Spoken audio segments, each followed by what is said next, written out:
Censor board പ്രദർശന അനുമതി നിഷേധിച്ചതിനെതിരെ ഹാൽ സിനിമയുടെ അണിയറ പ്രവർത്തകർ സമർപ്പിച്ച ഹർജി ഹൈക്കോടതി ഇന്ന് പരിഗണിക്കും.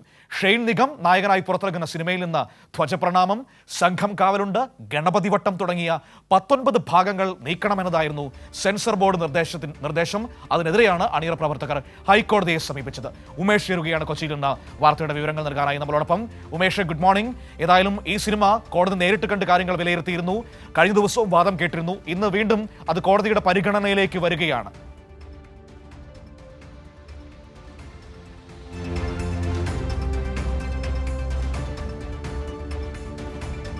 Good morning Manu. ഇന്നും അതിൻ്റെ തുടർവാദം കോടതിയിൽ നടക്കും എന്ന് തന്നെയാണ് മനസ്സിലാക്കുന്നത്. ഇത് യഥാർത്ഥത്തിൽ കോടതി കണ്ട ശേഷം ഒരു തീരുമാനം എടുക്കാൻ പോവുകയായിരുന്നു. അതിനിടയിലാണ് RSS ഒരു കക്ഷിചേരൽ ഹർജിയുമായി ഹൈക്കോടതിയിലെത്തിയത്. ഈ സിനിമ RSSനെ അപകീർത്തിപ്പെടുത്തുന്നുണ്ട്, ഇത് കൊള്ളസംഘമായും കലാപമുണ്ടാക്കുന്നവരുമൊക്കെയാണ് RSS എന്ന ധ്വനി ഉള്ളതാണ് ഈ ചിത്രം. അതുകൊണ്ട് ഈ ചിത്രത്തിന് പ്രദർശനാനുമതി നൽകരുത്, അതുകൊണ്ടാണ് സെൻസർ ബോർഡ് അത്തരത്തിലൊരു നിലപാടെടുത്തത് എന്നൊക്കെയായിരുന്നു RSSൻ്റെ പ്രാഥമിക വാദം.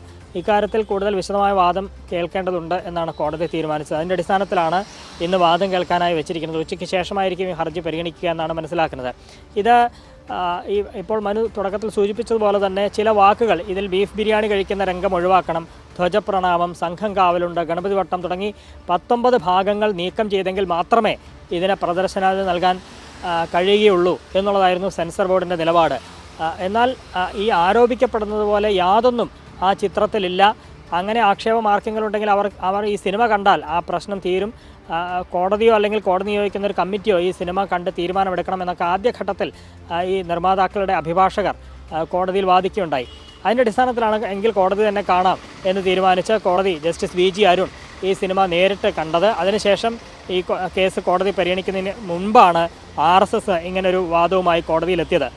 അതുകൊണ്ടാണ് അവരെ കൂടി കേൾക്കാൻ കോടതി തീരുമാനിച്ചത്. ഇന്ന് വിശദമായ വാദം എല്ലാ കക്ഷികളുടെയും കോടതി കേൾക്കും എന്നാണ് കരുതുന്നത്. അതിനുശേഷമായിരിക്കും കോടതി ഇക്കാര്യത്തിലൊരു തീരുമാനമെടുക്കുക. മനു, ശരി.